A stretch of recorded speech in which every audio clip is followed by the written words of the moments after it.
Zone 3A container garden, February 13th, 2022. We gotta start planting the onions today. We have to decide which onions we're gonna plant.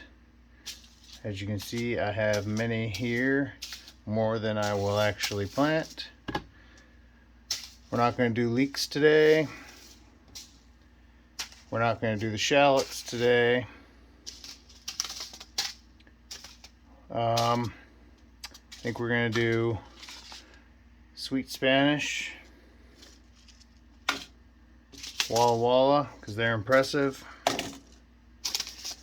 red carpet, storage onion, Rosa de whatever, storage onion, and Talon, storage onions. So let's get the rest of this out of the way. Last year I started the onions February 1st. They got infested heavily with fungus gnats, and I had to throw them all out and start all over again on March 26th. The Walla Wallas did alright, everything else suffered. So this year we're going to try to avoid the fungus gnat problem. How we do that? The soil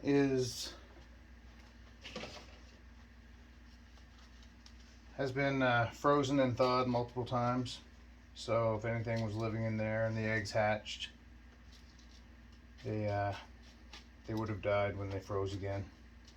I just put it in the back of my truck, and my truck parks underground. This is the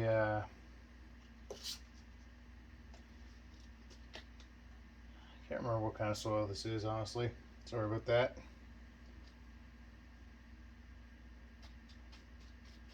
But we are going to be planting in these pots here. You can see I have them labeled and the date.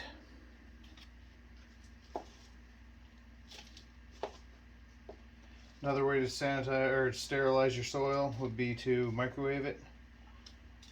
I find microwaving for 2 minutes per liter. I wouldn't put more than a liter at a time in the microwave. Your house will smell glorious after microwaving a large amount of soil.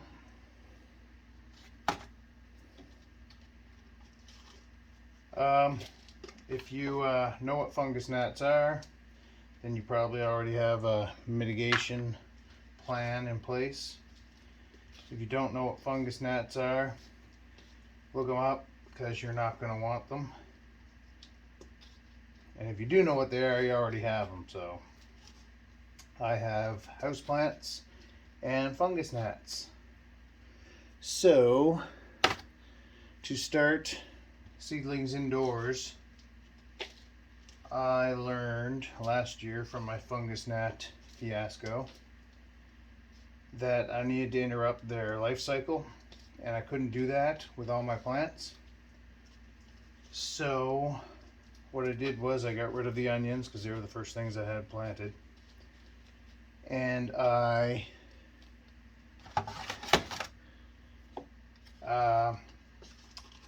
took a separate room, set up the grow space in that room, and closed it off for, I believe it was 2 weeks, so that anything in there, any fungus gnat flying around in there, would have died. And I kept the door closed after that.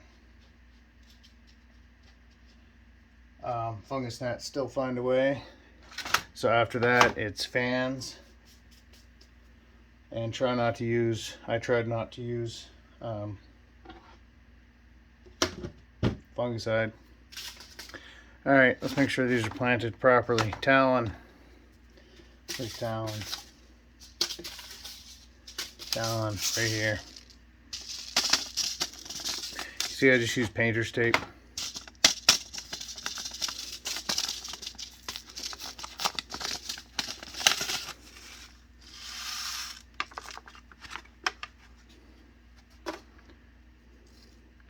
and I just sprinkle them on top.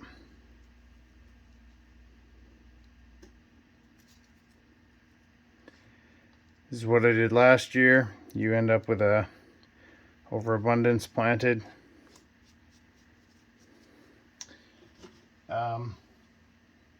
Doesn't seem to bother them. Just going to sprinkle a little bit on top, a little bit of soil on top.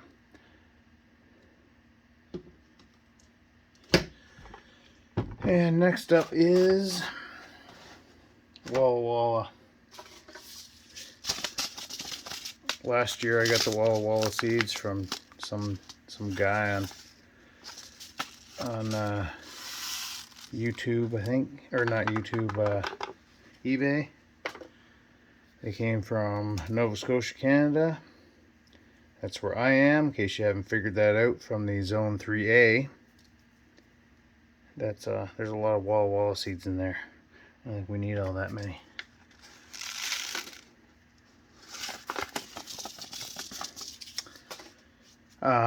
This year I got them from, obviously, West Coast Seeds. Just a little sprinkle on top. If you do have fungus gnat problems, you can put perlite on top. The Rosa D something or other, right there, West Coast Seeds again.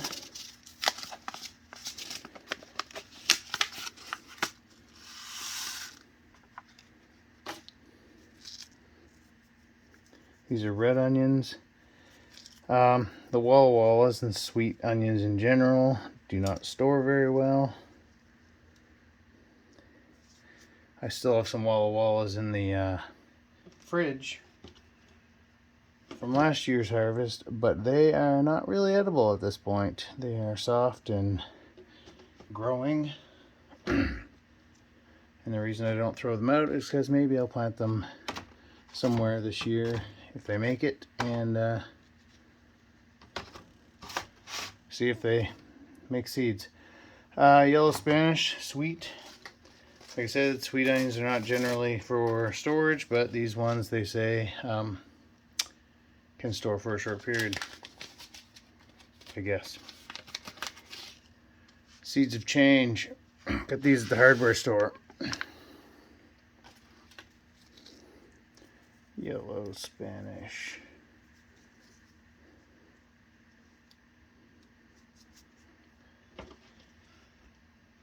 That's what I have here. 3 pots of onions. Am I really gonna plant out 5 pots of onions? Am I really gonna plant out 5 beds? Maybe. Red carpet. Where are you at? Where did I get these from? Bessie Seeds.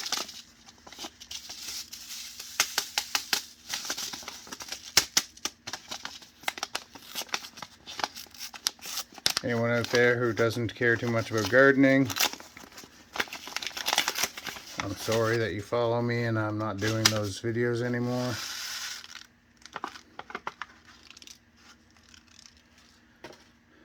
But yeah, now you're learning to grow in a Zone 3A container garden. Alright, that's about it. I'm going to water them in after this, and I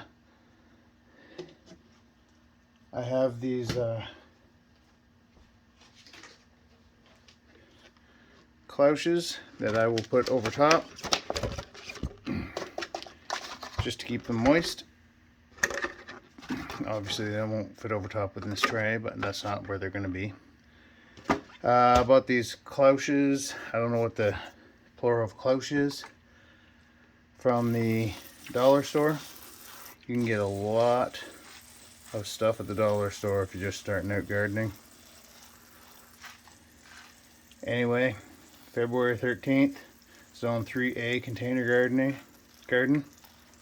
Starting up. It's going to be bigger and better than last year. And stick around if you want to see how to container garden in Zone 3A with no land. I have no land. I don't own land. Thanks for coming out.